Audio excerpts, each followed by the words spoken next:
Pues con la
que no sabe en el fuerte.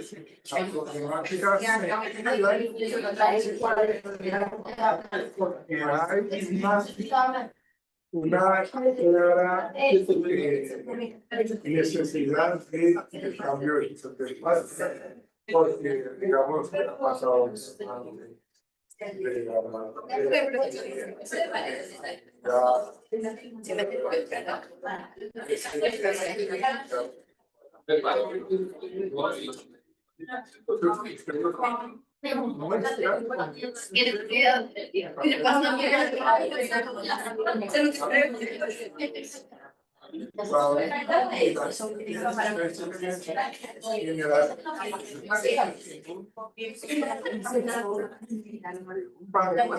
la localidad.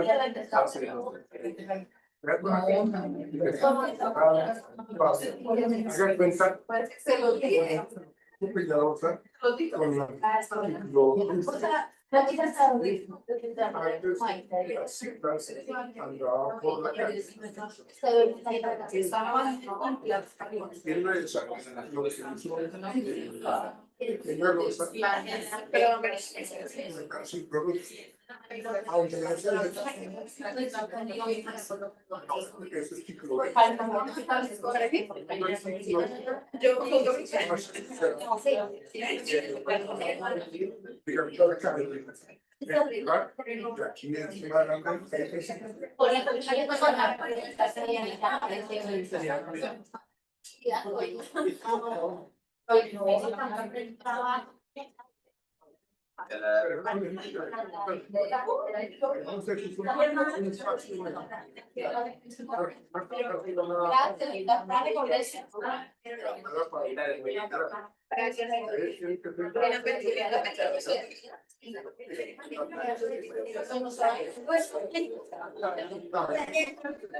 que haya Porque tú te pensás así. más. No, y es que si no está preparado la vida, sí, que tú te metes Legalización que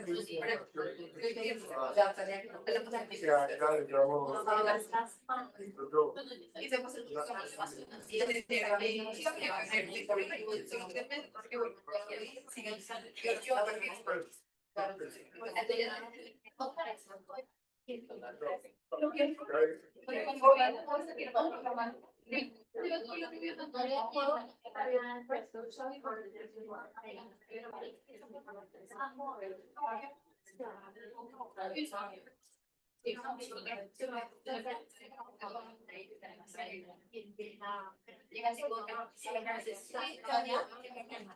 para poder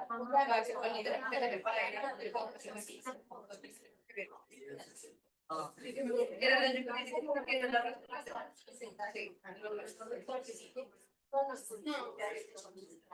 Pero ya dijo, la idea.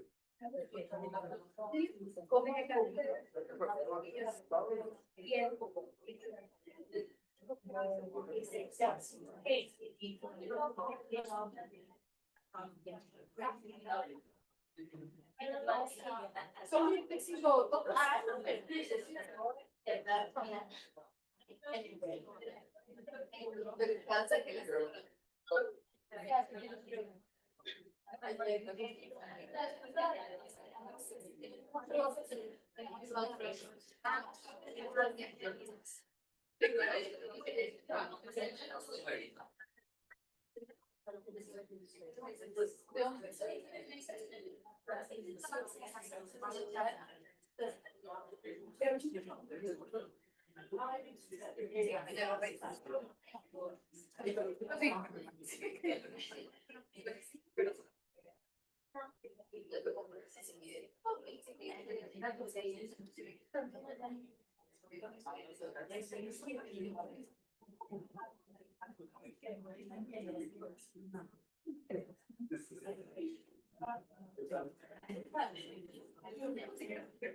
Buenas noches. ¿Te puedo pedir por favor cierra la puerta, caballero? Gracias. Bueno, entonces, los grupos son Oscar Javier, María del Carmen y Astier Rocío, 3-3. Los tres amigos. Realizar espacios interiores de la Nacionalidad.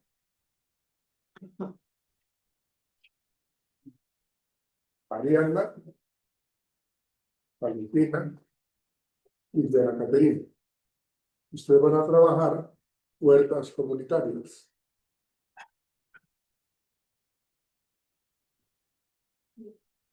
Angie Paola Castillo, Andrea Pilar Alvarado y Giselle Tatiana Sánchez. Lo mismo.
Ahora Castillo,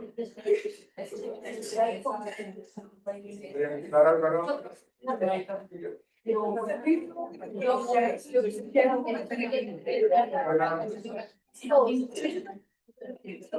Ustedes van a trabajar recuperación de plazas del mercado anterior. Bueno.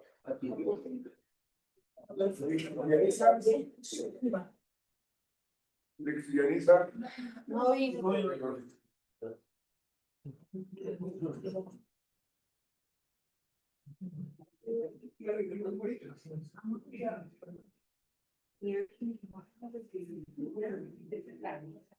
Jenny Natalí.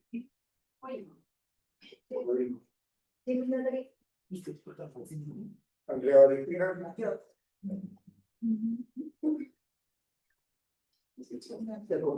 Te comparte. De mi Paola Alonso. Laura Jimena Calizales. Sí. Brenda Catalina. Uno responsable del agua en contextos escolares.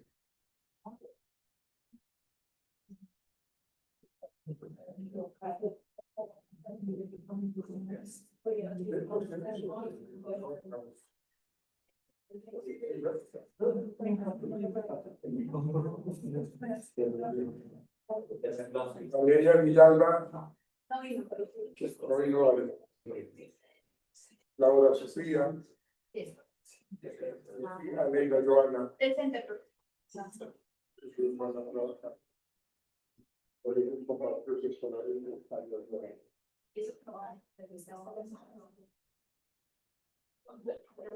Alejandro.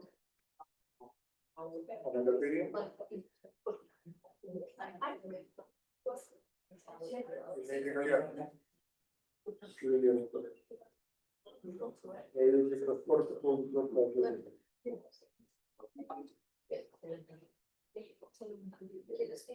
A ver, ¿qué están dejando a ustedes?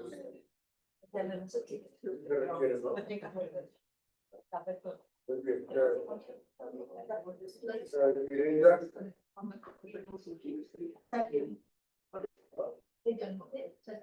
Juan Carlos. Pedro.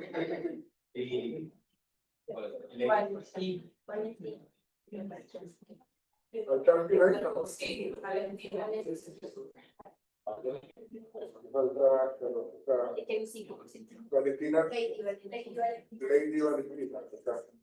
Juan Carlos. Lady Valentina. Para la señora Lady. Parte de bolsillo, el nombre Valdivia.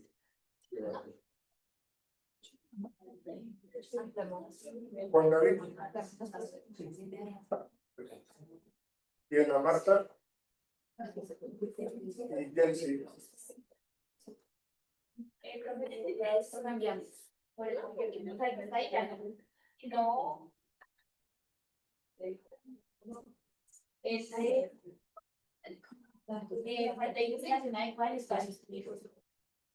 Iluminación en espacios públicos. Ya no van a tomar morales de arte urbano para la educación ambiental. Entonces, podrías cambiar eso. Le escriben a Juan el nuevo tema. El tema. Linda Stephanie Bermúdez. que asistió, Angie Melissa Chara y Gloria City. Les van a trabajar cambios de barrio con las personales seguras.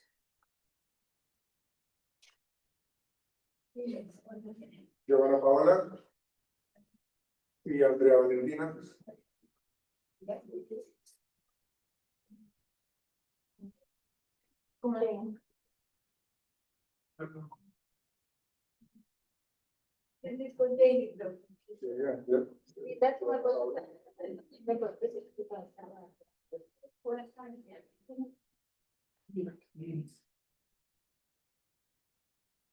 Giovanna Paola Rincón Luca.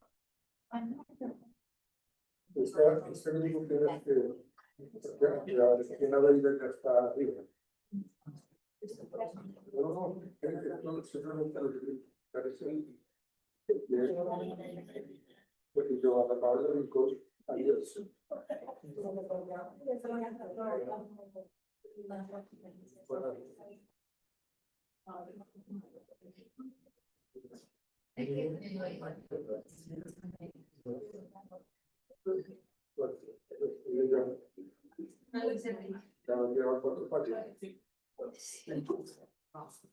Andrea.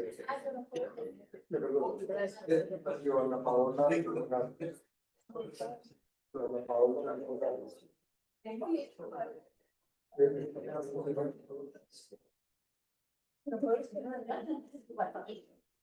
Paola Rincón. Bueno, muchachos, buenas noches para todos y todas. ¿Y ustedes no están en esos grupos? No me entiendo.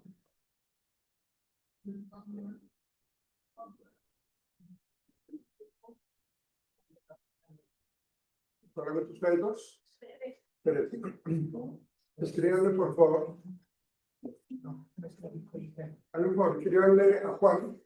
Aquí se los presento.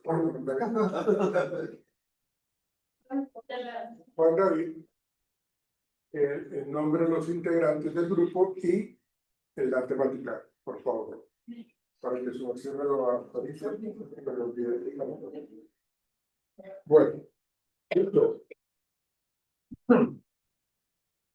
Todo contexto ambiental tiene una identidad cultural. Esto se lo estoy comentando porque lo que vamos a hablar hoy lo tienen que involucrar o lo tienen que tener en cuenta en su proyecto, ¿sí? Que tiene que ver con esa identidad social urbana, el espacio, la simbología que tienen los espacios públicos, lo que tiene que ver con por qué yo me siento perteneciente al barrio donde yo vivo, ¿no? Las características mismas del barrio. Si estamos viviendo en el sur, en el oriente, en el occidente o en el norte, y ustedes saben de que, por ejemplo, en el norte, si ustedes van o regresan de un paseo de Cajicá, por decir algo, ¿sí? Uno se mete por la séptima y hay unas zonas supremamente de estrato 6. O sea, digamos, uno viene para aquí son unas casas supremamente lujosísimas, unos apartamentos de estrato 7, ¿sí? Y aquí al lado hay unas construcciones, unas casas supremamente, unos barrios bastante marginales. Entonces, eso implica que hay ciertos tipos de identidad, de simbología. Yo lo estoy planteando acá. Nosotros tenemos una identidad social de acuerdo al grupo al cual pertenecemos, ¿sí? Si nosotros nos vamos un poco traspasamos las fronteras de nuestro país, cuando ustedes van a Estados Unidos, cuando ustedes pisan suelo canadiense, ustedes saben de que hay unos sectores como el barrio chino, que es, o sea, digamos, unas costumbres bastante marginales. Entonces, eso implica que hay ciertos tipos de identidad social de acuerdo al grupo al cual pertenecemos, ¿sí? Si nosotros nos vamos un poco traspasamos las fronteras de nuestro país, cuando ustedes van a Estados Unidos, cuando ustedes pisan suelo canadiense, ustedes saben de que hay unos sectores como el barrio chino, que es, totalmente utilizado por zonas orientales, ¿no? De esos espacios de nuestro planeta Tierra, ¿no? Y todo está lleno de eso. O también hay un barrio latino, ¿no? En donde uno va y consigue la masa para hacer los buñuelos, porque allá es el barrio latino. ¿Ven?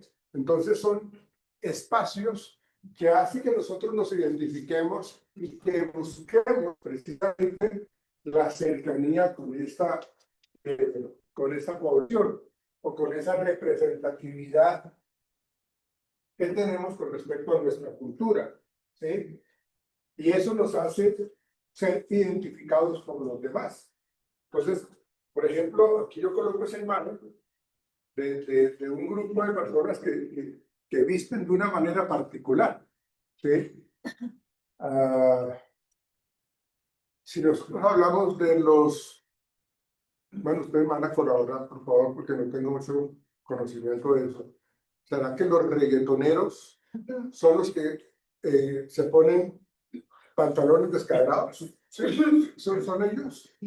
No, Sí, los raperos, los raperos, ¿no? más como se hace el lado del campo, porque Bueno, no sé, pero es eso, ¿no? Entonces, ustedes ven un grupo de estas personas, a ver, ustedes ven un grupo de estas personas y uno los identifica, ¿no? Por su manera de vestirse, por su manera de hablar, y ellos tienen una serie de simbología, de lenguajes que son característicos de ellos, que solamente ellos lo entienden, ¿sí? Porque su mundo es cerrado en esos espacios. Y nosotros de pronto caemos como monstruo en leche allí, ¿no? Como el agua al aceite, como que no es nuestro espacio. ¿Ven? Hay un refrán que dice que a donde fueras lo que vieres para tratarse de adaptar a ese espacio en donde estamos creciendo. Entonces, hay unas características que hacen que nosotros tengamos como una identidad social urbana. Todo esto es urbano, ¿sí? Pero lo urbano no es solamente en estos espacios. Lo urbano también es en el norte, en donde hay casas de estrato 6. ¿Ven? Pero ellos tienen una connotación diferente con respecto a sus comportamientos, con respecto a su lenguaje inclusive. ¿Sí? El lenguaje puede ser un poco más exclusivo, un poco más amplio, y eso hace que ellos tengan como una jerga bastante fluida, ¿sí?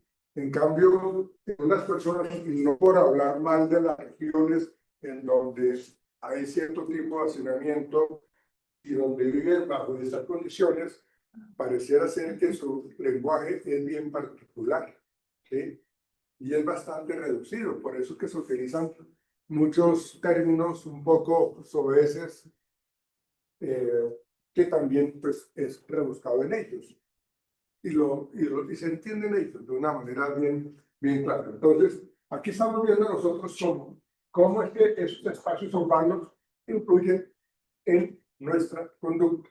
Por eso en el proyecto que ustedes van a presentar, tienen que tener en cuenta eso. O sea, si estamos hablando de una plaza de mercado, si estamos hablando del Transmilenio, si estamos hablando de una zona peatonal, de unos senderos peatonales, pues hay que evaluar el contexto, ¿sí?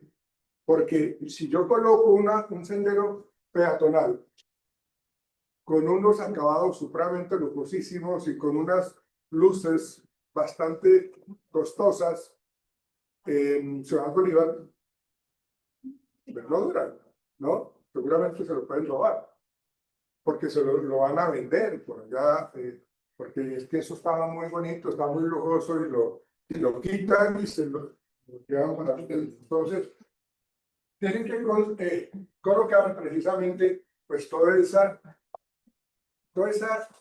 infraestructura y toda esa ideología urbana que tenemos nosotros. Y nosotros no estamos alejados a toda esa identidad urbana, la estamos viviendo permanentemente, ¿sí? Esto es relación urbana.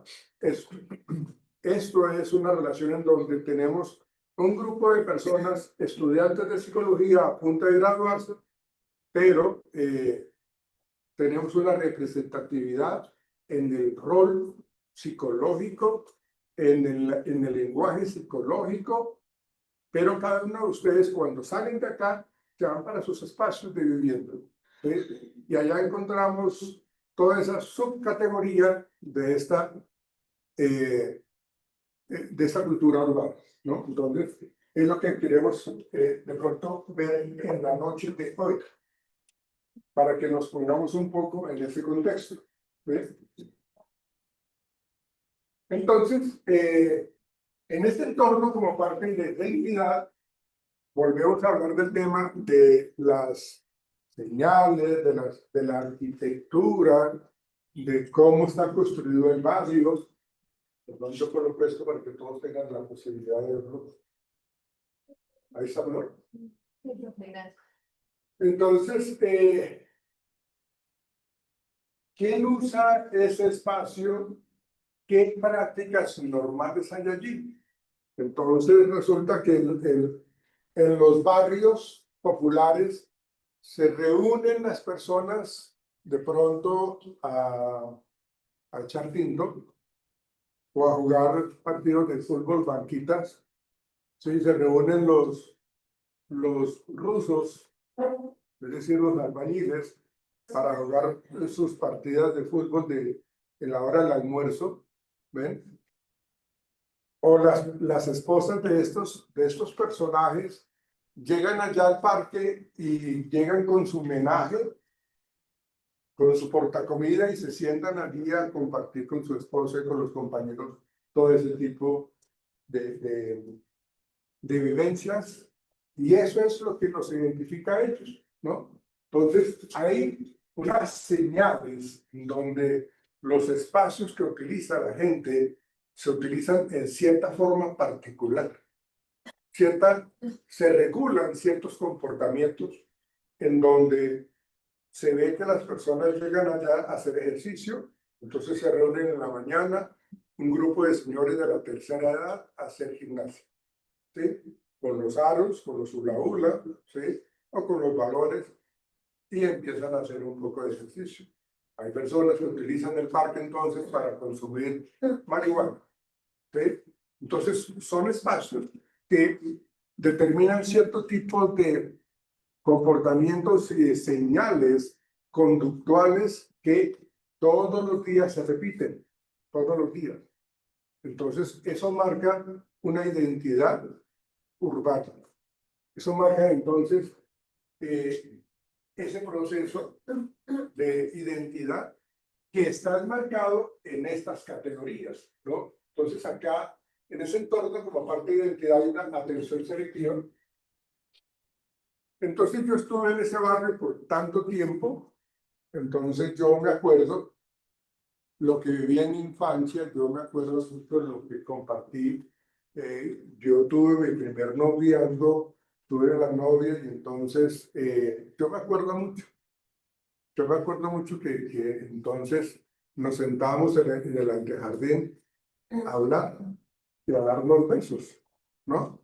Entonces, eso era algo característico en donde esa atención selectiva, yo no sé si ustedes están haciendo el ejercicio de acordarse un poco de esos espacios, de esa atención selectiva, ¿no? Y no se los voy a preguntar porque eso es vida privada de ustedes, ¿sí? Pero es como recordar un poco por qué ese espacio de cuando yo era pequeño lo recuerdo, por qué fue tan significativo, ¿ven? Y estoy hablando no solamente aquí en Bogotá, sino de las latitudes geográficas de donde ustedes vienen, ¿ven? Hay algunos que vienen de Cali, de Medellín, de la costa, de donde ustedes vengan, pero siempre hay una atención selectiva que hace que tengamos, que la gente recuerde esas vivencias que se tuvieron en ese momento, que se presentaron en ese momento, ¿sí? Entonces, cuando uno va, cuando uno recuerda o pasa por ahí, entonces uno dice, miren, aquí había como una tiendita de lo más de bonita, y yo me acuerdo que la señora Maruja era la que atendía acá, y ella vendía unas empanadas deliciosísimas. Entonces uno lo que hace es generar una serie de normas que se vivieron en ese momento, ¿sí? Entonces era ir a comprar allá donde la señora Maruja, porque era, digamos, como la tarea del día, ¿sí? Era lo que normalmente se hacía. Entonces ahí estamos viendo que ciertas conductas se vuelven un hábito, que hoy lo mencionamos como una norma, se vuelven un hábito y están enmarcadas en esa representatividad que tenemos nosotros en nuestro componente cognitivo, en nuestra memoria, en las añoranzas, en evocar recuerdos, y dependiendo de la experiencia que yo haya tenido, pues mis recuerdos van a ser bonitos o malos.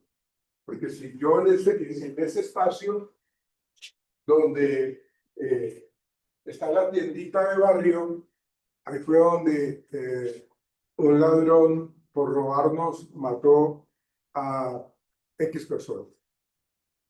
¿Ven? Entonces, dependiendo del recuerdo, de la evocación que tenga ese momento, nos vamos a como que a establecer allí. ¿Sí? Y la memoria colectiva, pues los relatos y mitos locales que dan sentido de una manera muy histórica. ¿Ustedes conocen Fontibón?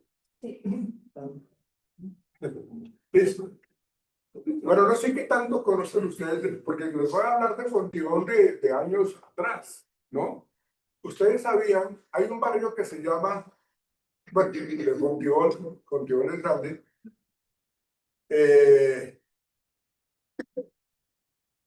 Fontibón, Atahualpa,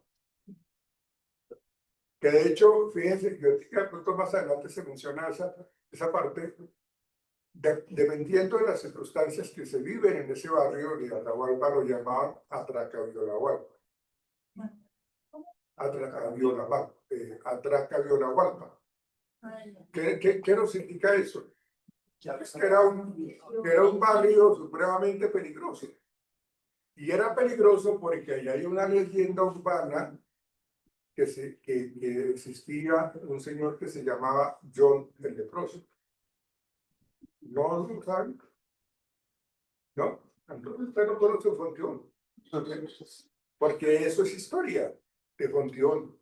Si uno va donde un historiador, uno le pregunta quién es John el Leproso allá en Fontión y le dicen, John el Leproso era una persona que pues tenía una afección a la piel y por eso lo llamaban el leproso, porque él cuando era chiquito, cuando era pequeño, cuando era infante, él tenía pues como lo que normalmente se repite, ¿no? El papá era supremamente borrachín y maltrataba al muchacho, ¿sí? Y una vez el papá lo dejó solo y por estar molestando ahí con la gasolina, se prendió fuego y se le tomó la cara. ¿Ven? Por eso a partir de ahí él se le llamó, bueno, socialmente era una persona muy repudiada precisamente porque físicamente había quedado muy mal. ¿Sí? Entonces él creció con ese estigma, con esa situación de rechazo y creció odiando a la sociedad. ¿Sí? Entonces John el Leproso cuenta la historia, porque eso les digo que son leyendas urbanas, pero son ciertas. Digamos, él empezó simplemente a la persona que lo miraba mal, lo seguía y lo mataba. ¿Sí? Una vez que unas personas que entraron allá en el barrio Atahualpa, por eso les digo que es Atracaviolahualpa, ¿sí? Entonces, en esa situación, había una pareja tomándose una gaseosa en una cafetería, en una panadería, y este muchacho entró y porque se le quedaron mirándolo, entonces se les enfrentó y les dijo una gran cantidad de groserías y esperó que ellos salieran y los mató. ¿Sí? O sea, el problema con este personaje era que si lo veían, a la cara y hacían algún tipo de gesto como de extrañeza, los mataban. ¿Sí? Eso es una leyenda urbana. Esos son los mitos que hay, los relatos de esa memoria colectiva. Porque la persona que vivió en Fontiol, en Atahualpa, ¿sí? Conocen esa historia. ¿Sí? Conocen esa historia. Y que hubo un tiempo, les estoy hablando del 96, 1996, muchos de ustedes no habían nacido. ¿Sí? Ni estaban en los planes de sus padres. Bueno, algunos sí, algunos de ustedes sí ya saben. ¿Sí? Pero hubo una limpieza social en Fontibón, en donde todos los fines de semana encontraban varios muertos. ¿Sí? Y las personas que morían eran de esas pandillas que vivían en Fontibón. ¿Sí? Porque Fontibón, cuando uno, y eso también está enmarcado en este tema que estamos hablando de la identidad urbana, cuando uno le dice a los taxistas, vamos para tal parte, uy, no, para allá no, No. Hasta allá no voy, compadre. no, hasta allá no. O sea, Amigo, porque saben de que cuando salen de allá, pues no salen bien, ¿ven? Si es que salen, ¿ven? Entonces, esa condición era lo que se estaba viviendo en Fontibón en esa época del 95, 96, y aparecía esa limpieza social, que era, no sé si era la policía, no sé, pero pues, simplemente eran personas que no le eran beneficiosos para la sociedad. Entonces simplemente los asesinaron. ¿Sí? A John el Leproso, la policía lo persiguió hasta que lo emboscó y se lo llevó para la cárcel, para la cárcel modelo. Y él pensó que la ley que él tenía del más fuerte también iba a imperar allá en la cárcel de la modelo. Y allá murió. ¿Ven? Esos son leyendas urbanas. Esos son mitos, son leyendas que nos hacen tener una memoria colectiva. ¿Ustedes tienen alguna memoria colectiva del barrio donde viven? ¿Alguien que la quiera compartir? Dime. acá una memoria colectiva. En el Lucero está la piedra de niño. El niño queda. Ah, la piedra del niño muere. ¿Y qué? Cuéntanos un poco la historia. La historia. Yo sé que el niño era muy grosero con la mamá. Y la mamá como que lo regañaba y todo eso. Y él se salió. Y que la mamá deseó que el niño como que se convirtiera en piedra. Y que cuando iba corriendo se convirtió. Lo maldijo y que el niño, de hecho, lo maldijo. Y que se convirtió en piedra y rodó hasta el lugar donde está ahorita. Cada año el niño, cuando alguien lo ve, la piedra está más grande. Sí, Y ahí incluso pusieron donde está él, pusieron como toda la historia. una placa. Exacto. Ah, ok, eso se Cuando le decían padres, Sí. y sí, todo eso es historia. Una vez un señor fue a simplificar la piedra y sangró y el señor dejó de Bueno, gracias. En el Lucero Alto. sí, como yendo a Paraíso, por el país del Lucero, yendo hasta Paraíso. ¿Se han visto? Eso es algo lindo, ¿no? Ya, ok. Sí, bien. Yo en alguna oportunidad, hay una empresa de estudios de mercado que se llamaba Nielsen de Colombia, ¿sí? Teníamos que ir a hacer censos de tiendas, de supermercados, de barrio, de negocios de cadena, toda cuestión, ¿sí? Y una vez fuimos a hacer, teníamos que censar una gran cantidad de tiendas de barrio por allá arriba, en aquel alto, ¿sí? Y arriba, en Ciudad Bolívar, ¿no? Y unas personas que entramos como para organizarnos y subir, los dueños de la tienda nos dijeron, ¿ustedes para dónde van? Y nosotros éramos, pues yo estaba estudiando como tercer semestre de psicología, ¿sí? Sí, entonces, realmente, cuando nosotros íbamos para allá, los señores dijeron, de verdad no van a dar ustedes muchachos. Nosotros sabemos cómo es allá arriba. Si ustedes van así, con esas caras de angelitos que tienen, ¿cierto? ¿Sí? Entonces, pues, no bajan. O sea, bajan, pero con los pies para adelante. ¿Sí? Entonces, cuando escuchamos eso de personas que viven en ese sector, pues le prestamos atención.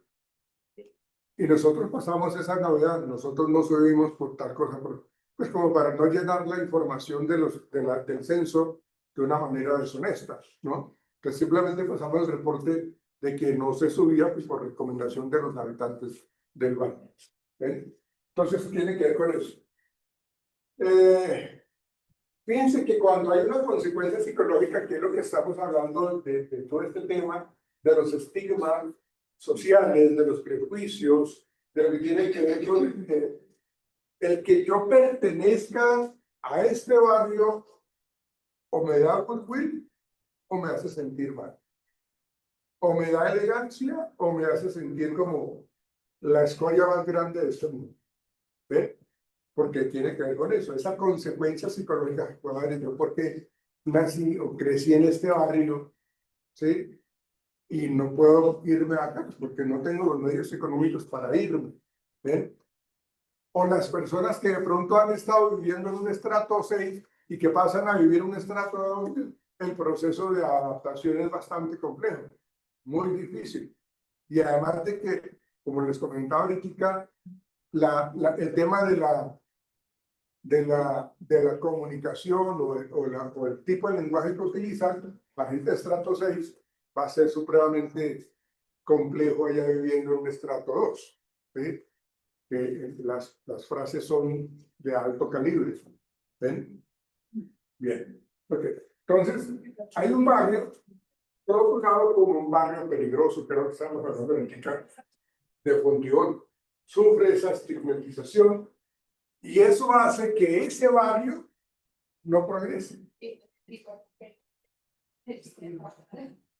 No progrese, pues porque nadie quiere invertir allá. Nadie quiere llegar allá y colocar un McDonald's. O un Crescent Waffle, pero ¿cómo lo van a colocar? Lo pueden colocar, ¿no? ¿Sí? Pero el poder adquisitivo, estoy hablando de barrios marginales, ¿no? Ese poder adquisitivo para poder comprarlo, pues no lo hay. ¿Sí? Y digamos, si yo quiero, creo que en algún momento lo explicamos las personas que vieron psicología social conmigo, cuando uno habla de digamos, ese poder adquisitivo, la gente que de pronto crece en un barrio supremamente pobre, que no tiene la posibilidad de ahorrar, pero viven al día.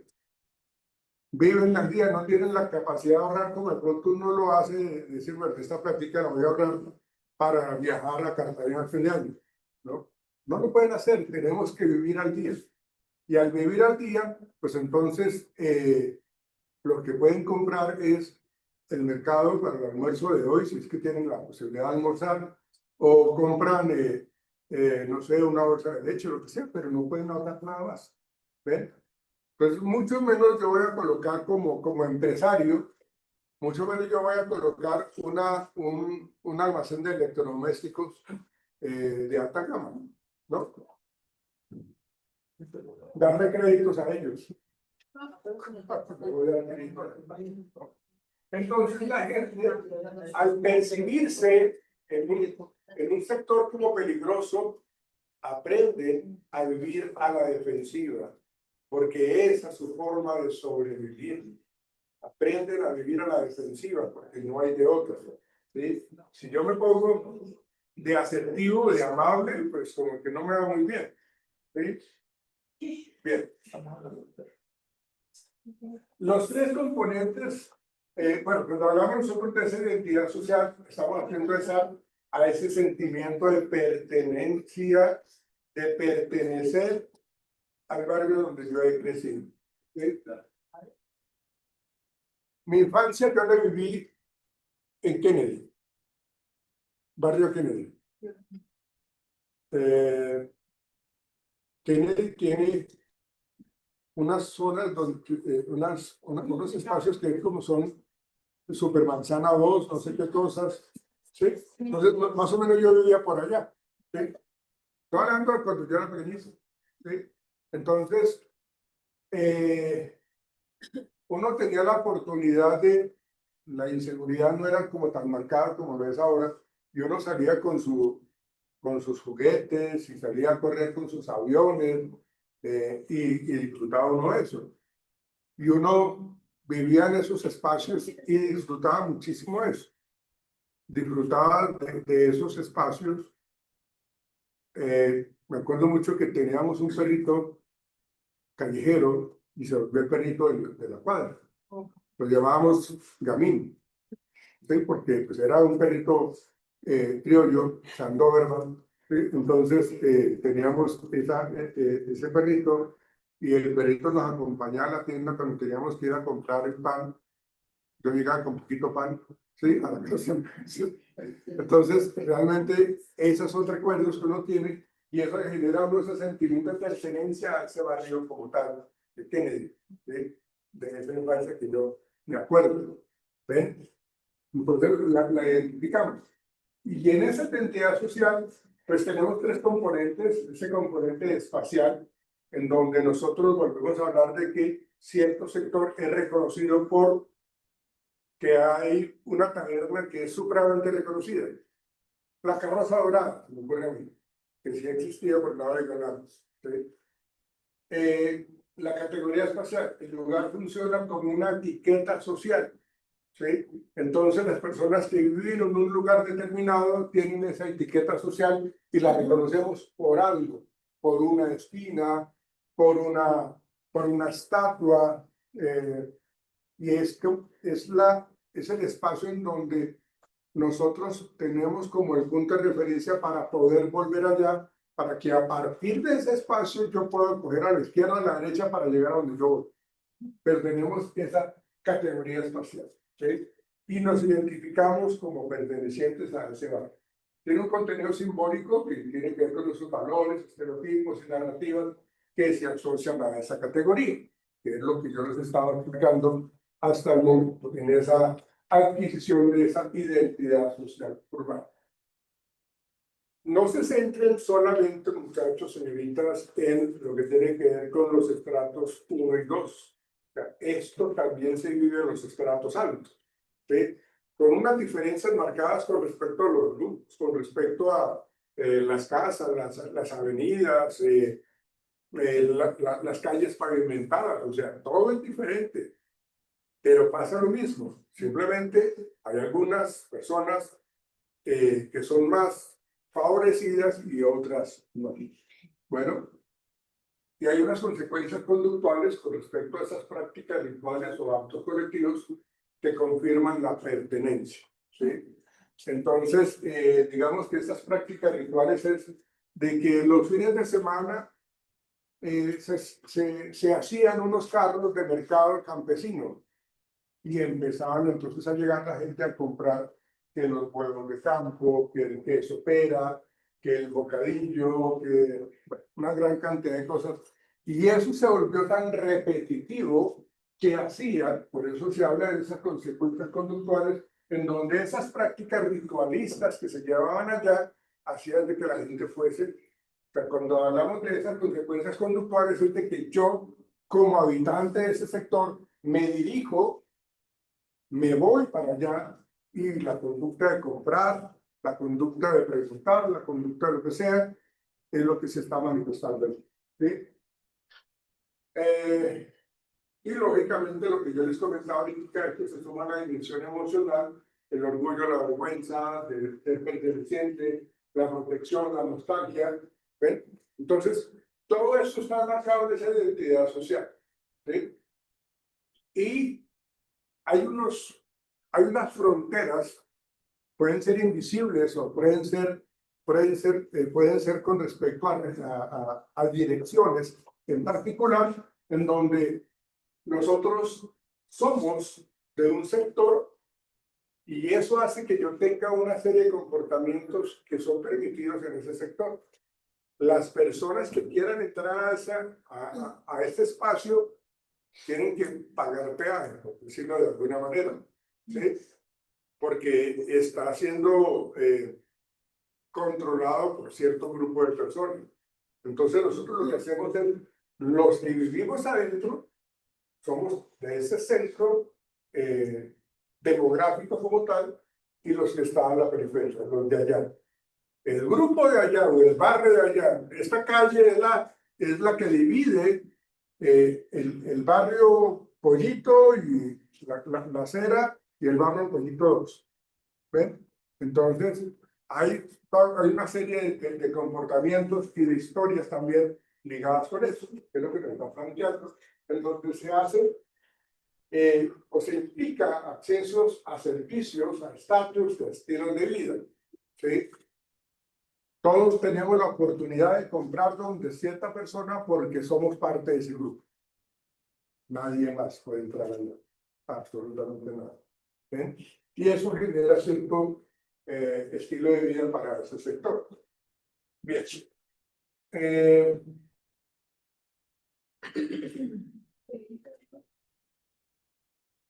Esta identidad del sitio, identidad del lugar, versus la identidad social urbana. Digamos que es lo individual y lo colectivo. ¿Sí? Esa identidad que la plantea este personaje que se llama Prochaska, incorpora el lugar con respecto al autoconcepto personal. Y aquí hablamos nosotros del recuerdo también, lo que yo les comentaba de cuando uno evoca la infancia y genera ciertos tipos de recuerdos en donde yo viví ciertos sitios en donde yo salía a llevar comida. Entonces yo identifico ese sitio, lo identifico y eso genera cierto tipo de emocionalidad. Me hace tener añoranzas y recuerdos y eso me genera a mí pues los valores personales, porque aquí compartíamos con mis padres, disfrutábamos con mis padres, veía a mis papás en constante enamoramiento y eso eran muy afectivos, entonces era el respeto, entonces ahí está todo lo que tiene que ver con los valores y la rutina, que todos los fines de semana salíamos, o cada año que llegaba agosto, porque ya las cosas han cambiado mucho, por el clima, ¿sí? Por el cambio climático, entonces íbamos allá a llevar cometas, ¿sí? Pero es la cotidianidad de esos hábitos, de esas rutinas en ese espacio, ligados a ese espacio, ¿sí? Por eso dice que es más psicológico e íntimo, porque es algo individual, es algo que yo lo vivo. Y vuelvo y digo, dependiendo de la experiencia que yo haya tenido, una experiencia favorable me evoca momentos agradables. Si yo tengo una experiencia negativa, pues me evocan momentos de desagrado. Pero ahí lo estamos reconociendo. ¿Sí? Y la identidad social urbana, que lo plantea Valerie Ward, pues como su nombre lo indica, es una referencia colectiva. ¿Sí? Y aquí estamos hablando de las categorías de los grupos, con normas, con estereotipos. ¿Sí? Entonces, el concepto que tienen las personas de a pie con respecto a un señor que camina, que se viste, que está tatuado en todo el cuerpo, pues entonces lo podríamos estar etiquetando o rotulando como un delincuente, ¿sí? Que son los estereotipos, es la interpretación que yo tengo de alguien por su forma de hablar, o por su forma de vestir, o por donde nació, ¿no? Entonces, o por el color de su piel, ¿no? Entonces tenemos ciertos estereotipos hacia cierto grupo de personas. ¿Ven? Entonces, y lo que hacemos es hacer estas comparaciones de una manera a veces hasta grosera, que termina siendo un poco desagradable, porque la reacción que la gente tiene es un poco de desprecio como tal, ¿no? Entonces, ahí vemos nosotros esa relación entre esa identidad particular o íntima que me genera a mí ese recuerdo que yo evoco para bien o para mal, y la identidad social urbana. ¿Sí? Pero ya eso ya es más colectivo. Por eso se llama lo urbano, esa identidad social urbana. ¿Sí? Bien. Perdóneme. Al lado izquierdo, documentos. Sí, sí, sí. O sea, Estrato 4, 5, 5. sí.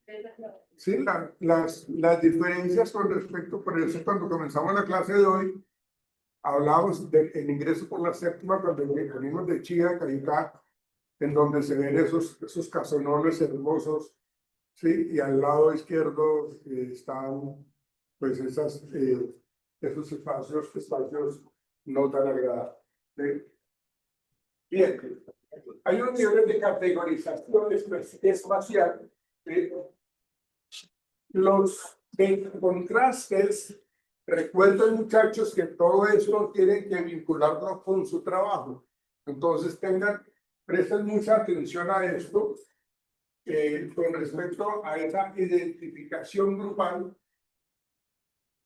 Digamos que el ejemplo que yo les puedo plantear para poder entender este metacontraste es que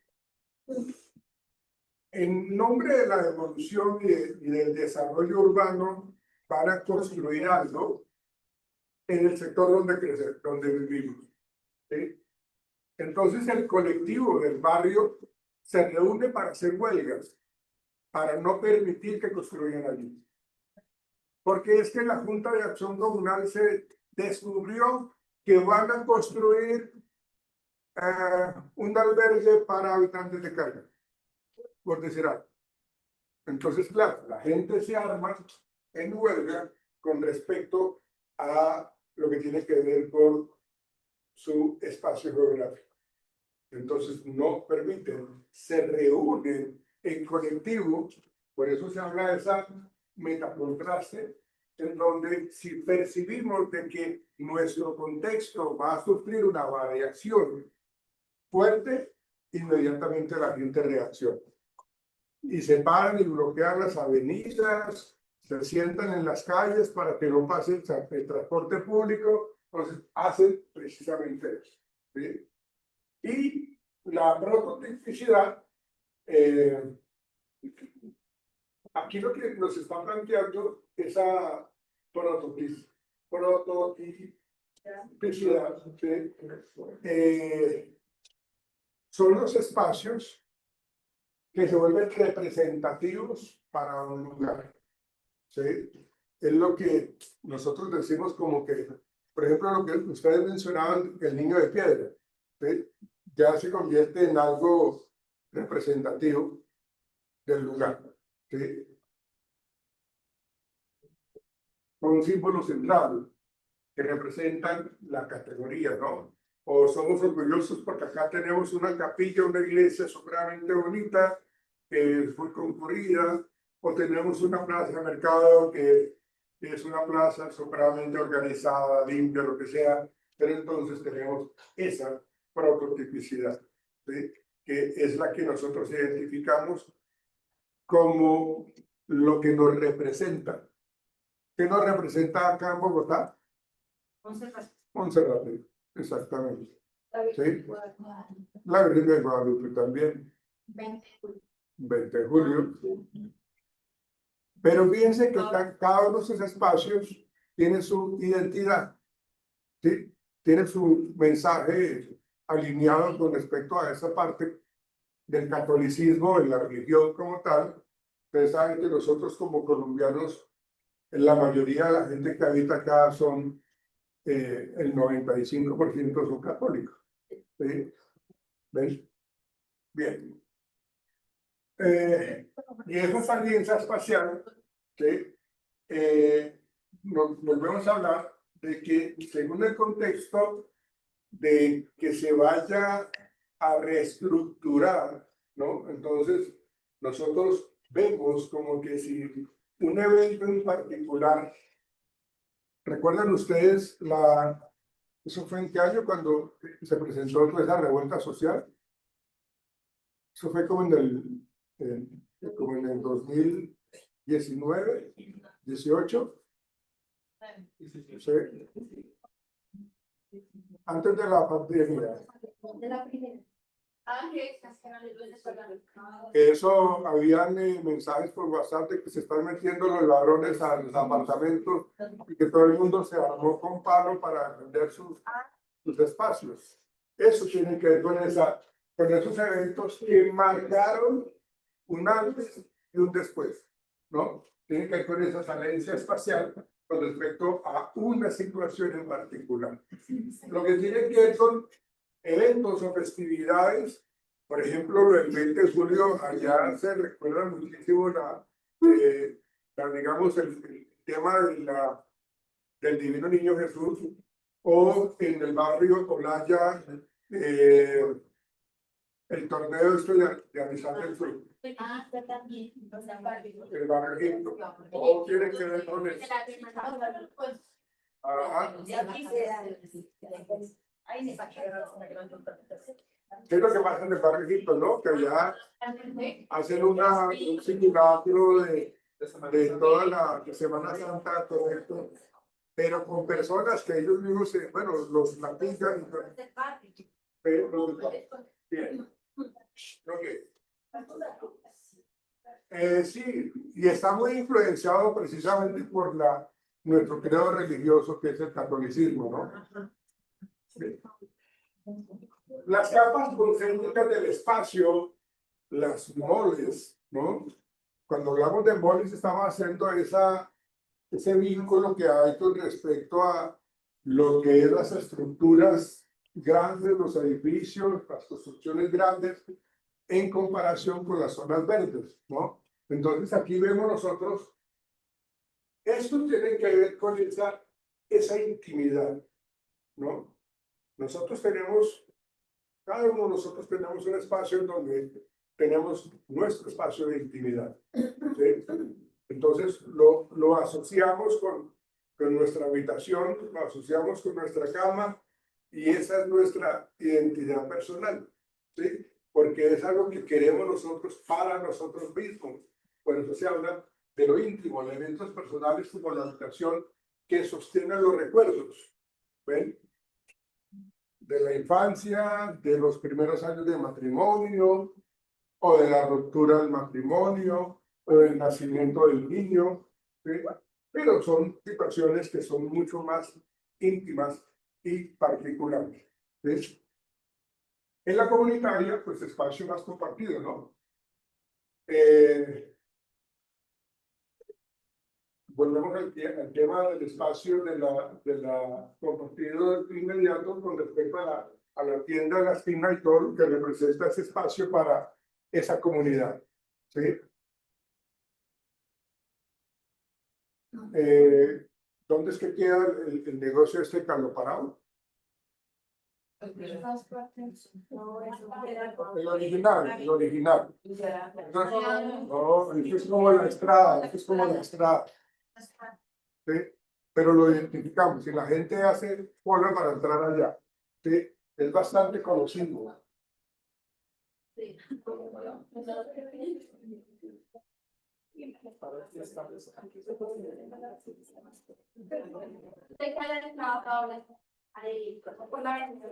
La estrada queda al lado del Museo de los Niños, Jardín Botánico, por el Jardín Botánico. Ahí, por la 63.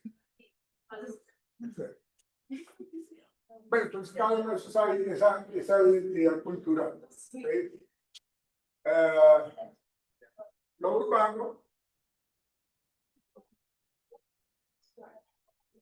Ustedes han visto, muchachos, no se me desconcentren por favor, ustedes han visto que por el lado de Ciudad Bolívar, cuando usted va, digamos, en el Transmilenio hacia el sur, o en moto, como ustedes vayan, o a pie, como sea, ustedes miran hacia arriba y ven, bueno, ustedes van caminando por ahí, pues, ¿sí? Ustedes ven hacia arriba y ven toda una serie de casas que están de hartos colores. Nos dio el alcalde de Pinturas. Sí. Entonces, exactamente, todo eso tiene que ver con esos rasgos de la ciudad con respecto a la arquitectura, y ustedes ven que hay, bueno, Bogotá está llena de grafitis, de murales, en donde hay unos que están, pues, como bien estructurados y otros que son realmente como invasión, ¿no? Pero tiene que ver con eso. Hay una identidad cultural, hay una identidad con respecto a esas geografías que estábamos hablando ahorita, ¿sí? Y el otro tiene que ver con esa regional o global, es decir, cómo nosotros vemos acá en Bogotá el sitio, los sitios más turísticos, que es Monserrate, que es la Plaza de Bolívar, que es la Candelaria, el Chorro Quevedo, ¿sí? Que allá se consume droga como un... ¿sí? Eso dicen, eso dicen, eso dicen. Oiga, ya vende. Los cuentos, yo no sé si ustedes han hecho el recorrido de la Candelaria con todas las historias de los fantasmas que hay por ahí. Entonces, eso es bonito, o sea, Bogotá, de verdad hay que aprovechar Bogotá. Bogotá tiene unas actividades supremamente espectaculares. ¿Sí? Bien.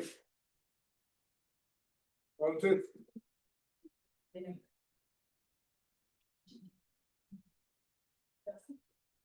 dimensiones de la identidad urbana, territorial, social, temporal, conductual. Entonces, ¿qué es lo que nos está diciendo cada una de estas? Por ejemplo, en la parte editorial, ¿sí? Perdón, territorial, nosotros hablamos de esos límites, esos topónimos, tiene que ver con lo que divide la región de otra. ¿Sí? Exactamente. O sea, lo que es como un mapa que nosotros tenemos en donde sabemos por dónde voltea los límites de nuestro barrio, ¿sí? Ahí los vamos identificados. Entonces son mapas mentales. Entonces vemos cómo la gente, a través de las encuestas, cuando hacen el censo, pues terminan levantando toda esa información. ¿Sí?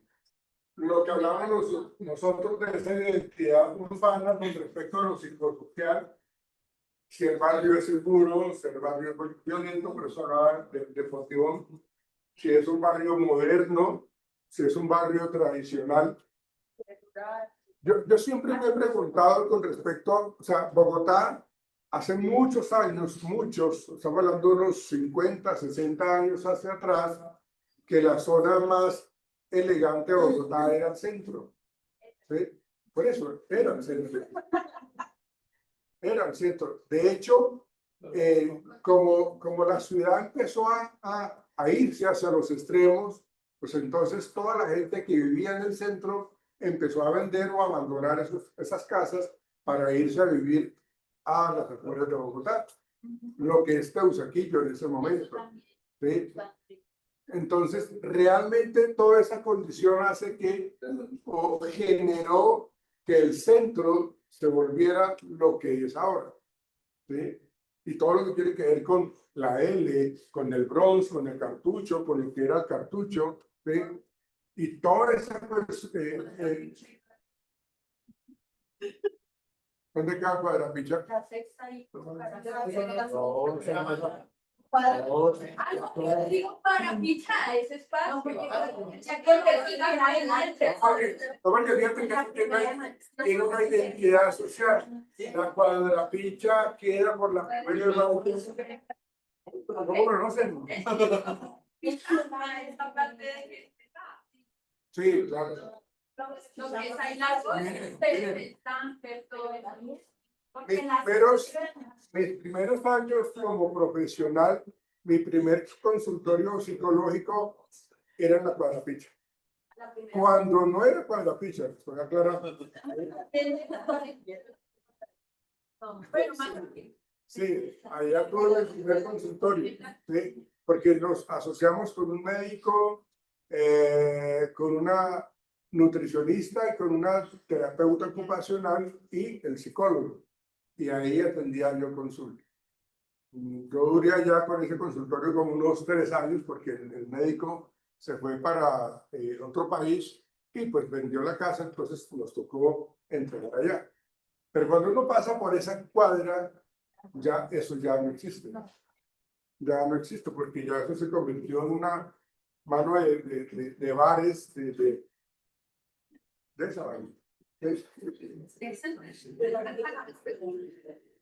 Entonces eso se convierte en todas esas tradiciones con respecto a los medios de comunicación, en donde hacen reportajes de cómo es el barrio ahora, cómo hacen entrevistas de cómo es que se está presentando el comportamiento ahora de las personas, porque antes era de una manera particular como se vivía, ahora se convirtió en un sitio supremamente inseguro. Que no chinche y ahí miran cómo era Bogotá antiguamente. La serie de un chinche. Sí, sí, sí, claro. Eso era una perseverancia donde hacían Don Chinche. Sí, hay una Mandela, digamos. Sí, claro. Es un programazo eso. De los verdes. Yo lo vi en mi infancia. Porque lo repitieron, porque mi papá ya lo había visto cuando él era muy No, no, no, es que ese. Él enseña de Colombia. Sí, es bien. Bueno,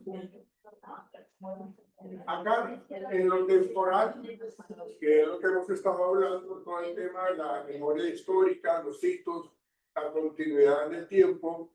Entonces, lo que hace, si ustedes van a algunos cafés del centro, ¿no? Y que son cafetos de la gente, el cachaco se sienta allá a tomarse un tinto, ¿sí? Por el lado ahí de la calle 3 hacia arriba. Ahí en el café de Alberca. Eso. No, y por donde queda la universidad, la Gran Colombia, ahí hay unos cafés supremamente antiguos. Había, no sé si existe la bolera todavía, que hay al lado del tiempo de la calle 13. Eso era muy tradicional, en donde los que trabajaban allá para colocar los pins eran unos muchachos que se metían allá y pues no era electrónico, eran los muchachos que paraban los pines allá. Entonces tiene que ver con ese archivo fotográfico o los testimonios de las personas de la tercera edad que cuentan historias, narran historias de cómo era este barrio anteriormente. Los cuenteros. Pero no son los cuenteros, son digamos los cuenteros conocen historias, Sí. pero las vivencias reales son los abuelitos que vivieron o que viven. No. Me estás saboteando la clase. Bueno, acá la parte de los conductuales, las prácticas habituales, lo que hemos estado mencionando, la composición demográfica, las redes sociales, las asociaciones, lo que tiene que ver con las juntas de acción, ¿sí? En donde pues se reúnen precisamente para poder generar una serie de organizaciones. Entonces se reúnen para crear un curso de modista para las mamitas, ¿sí? O un curso de emprendimientos. Entonces son esos espacios donde la gente se reúne para poder ayudar a la comunidad. Como los, se llaman, como se llaman? Los salones comunales. La Junta de Acción Local. Sí. El presidente de la Los ediles, toda esa gente, ¿no? Todo eso que son personas que se ponen a disposición de la gente. Bien. Lo que hablamos de la parte ideológica, los valores visibles en el diseño, los monumentos, las placas. ¿Ustedes recuerdan dónde mataron a Jaime Garzón? Corferia, cerca de Corferia. ¿Y cómo simboliza ese espacio? Hay un árbol, perdón, un poste con la bandera de Colombia, donde el carro de la camioneta de Jaime Garzón se estrelló a partir de los disparos que le pegaron al hombre. ¿Sí? Eso. Y sobre la Esperanza colocaron una estatua. Es que hay varias.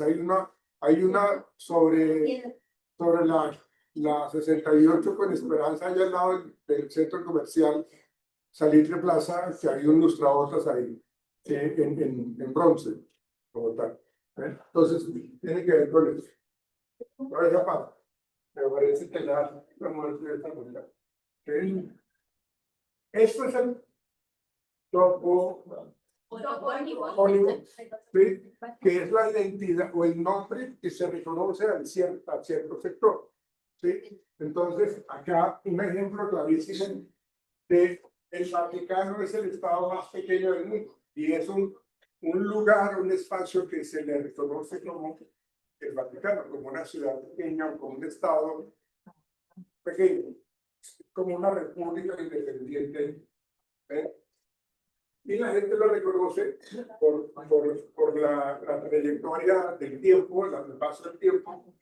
Hay una identidad particular, real, pero también hay una identidad que la reconocen o le colocan un nombre particular también, dependiendo de las experiencias que se tengan en ese sector. ¿Sí? Y revela el sentido de pertenencia. ¿Sí? En el Vaticano hay un ejército privado para cuidar la seguridad del Papa, ¿no? Ustedes los han visto ustedes y eso genera cierto tipo de privilegios para las personas que están en el Vaticano. O sea, allá las personas que viven en el Vaticano viven supremamente bien, porque es un grupo pequeño de personas a las cuales se les hace un gran estudio de seguridad para poder pertenecer al Vaticano. Bueno, volvemos al tema del monumento. El monumento es una estatua que puede convertirse en emblema de lucha social, ¿no? Y nosotros sí que tenemos mártires por aquello de esas luchas tan marcadas que tenemos en nuestro país. Las estábamos mencionando ahorita. ¿Sí? Y el mercado, como esos elementos simbólicos, ¿sí? Tiene que ver con ese espacio en donde nosotros hacíamos como las compras y generábamos esa compra de los productos de la canasta familiar para poder entonces sobrevivir. Ese es digamos, los elementos simbólicos urbanos más representativos. Relaciones entre comunidades urbanas, conflicto y cooperación. Lo hemos mencionado anteriormente con respecto a las rivalidades que pueden haber. De hecho, cuando hablamos nosotros de las guerras entre los barrios por el control de lo que tiene que ver con la venta de estupefacientes, ¿ven? Entonces, o hay grupos que realmente viven en esa lucha permanente y entran en conflicto porque mis intereses como integrante de la pandilla X son diferentes a los de la pandilla Y. Entonces, nos enfrentamos constantemente por la parte del territorio. ¿Ven? Volvemos a decir de que la gente no pasa esta línea invisible porque puede ser atacado. ¿Ven? Entonces, hay situaciones en donde se presenta ese tipo de conflicto, esa competencia simbólica, ¿sí? Esa competencia simbólica, o existe la cooperación funcional. Digamos que debemos terminar nuestro conflicto porque necesitamos unirnos para poder utilizar el servicio médico. O sea, nosotros no podemos acaparar un centro de salud y dejar sin la atención médica a otra población. Entonces, aquí tenemos que ser un poco neutrales y dejar un poco las rencillas, las diferencias, hacer uso permanente a lo que tiene que ver con ese servicio médico de salud. ¿Ven? Tiene que ver con eso, la cooperación de servicios generan identidades de uso que trascienden los límites. ¿Ven?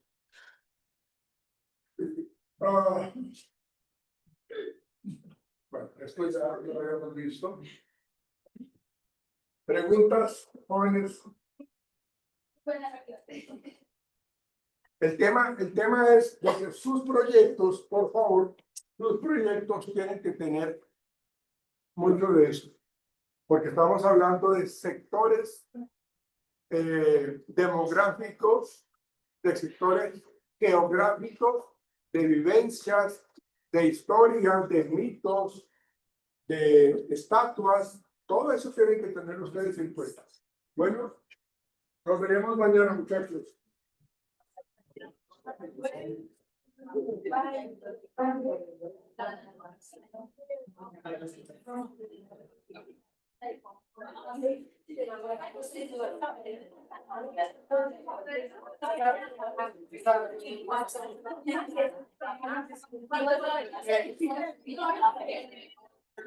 En la constitución.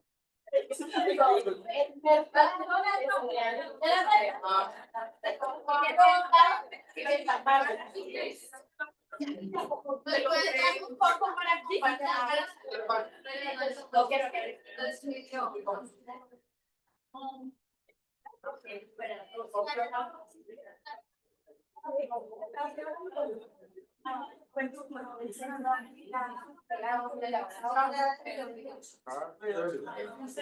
Está mencionado.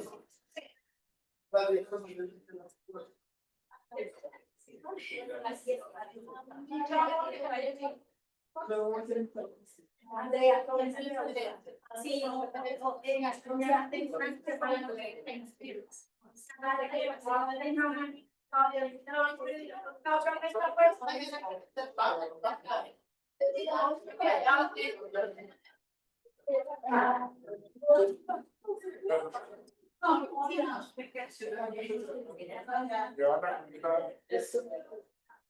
¿Cómo ha sido?